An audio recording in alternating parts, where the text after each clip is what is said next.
So today, we're going to tackle one of the biggest, thorniest questions in tech right now. When an AI makes a mistake, who's responsible? Who pays? And believe it or not, we're going to find a pretty incredible answer in a place you would absolutely never think to look, an ancient religious text. Yep, it's a journey, from farm animals to artificial intelligence. Let's dive in. So, this is the big question for today. And I know, it sounds kind of weird, right? An ox in a self-driving car? But stick with me, because by the end of this, you're going to see how this super old agricultural law might just be the most elegant solution we have for governing the future of AI. All right, first things first. Let's hop in our time machine and go back a few thousand years. See, our story doesn't start with Python or neural networks. Nope. It starts with a goring ox, as laid out in the book of Exodus.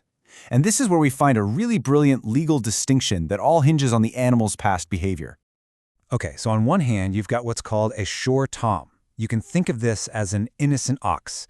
This is an animal with a totally clean record. It's never hurt anyone before. So if it suddenly causes damage, it's a complete shock. It's an accident, and the owner had absolutely no way of knowing it was going to happen.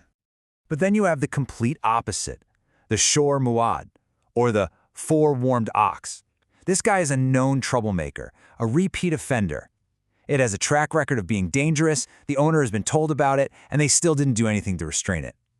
The key difference here, the absolute game changer, is knowledge. And here's where it gets so clever. Look at how the consequences change. For the tam ox, that first unexpected offense, the owner only has to pay for half the damages. The loss is essentially shared. But for the muad ox, the one the owner knew was a problem, they are on the hook for 100% of the damages. The responsibility literally scales with what you knew.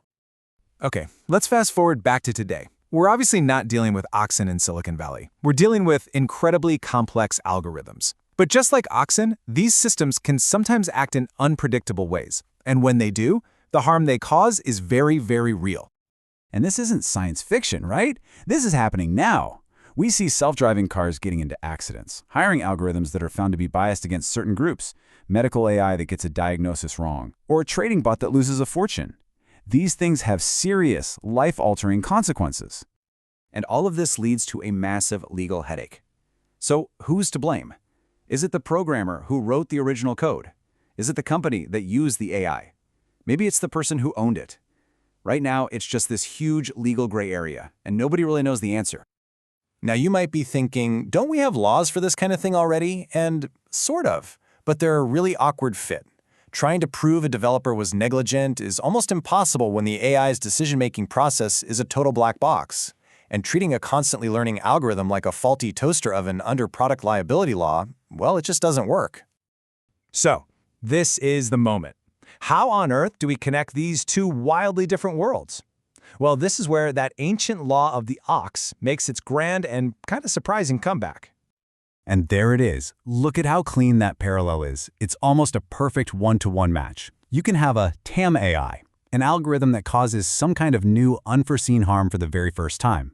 But the second that flaw is known and documented, any harm it causes after that point transforms it into a muad AI.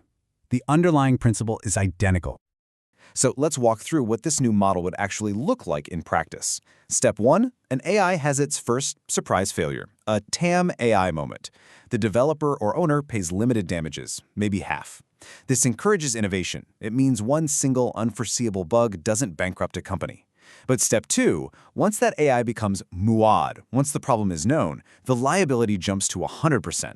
Now the incentive is squarely on them to fix it. But the really amazing part is why this ancient idea is so perfectly suited for our modern world.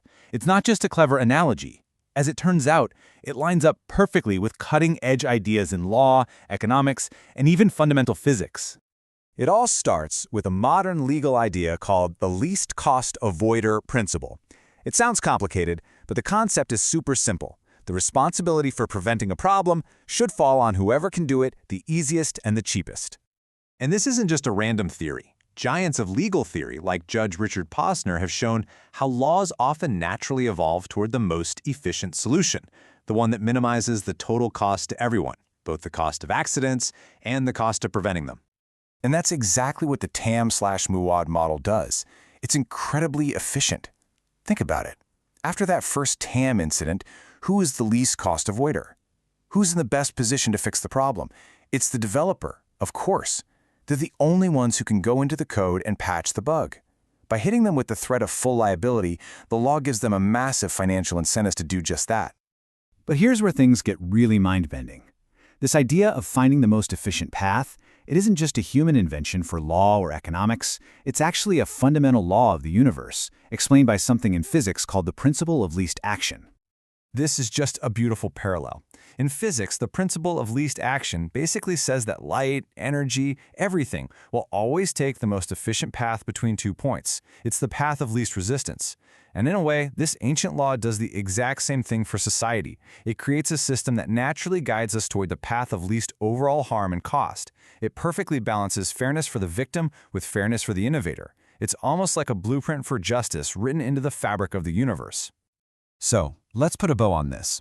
What we've uncovered here isn't just an old law. It's a piece of wisdom that is so fundamentally sound, it's not just ancient, it's truly timeless.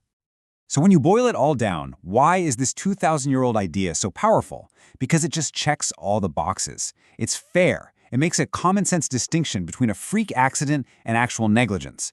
It's scalable. You could apply this to a self-driving car or a stock-trading bot. It's morally coherent. It says if you know about a problem, you're responsible for it. And maybe most importantly, it's efficient. It pushes companies to make their products safer without scaring them away from creating new things in the first place.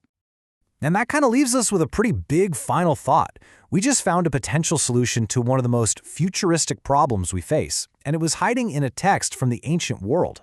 It really makes you wonder, doesn't it?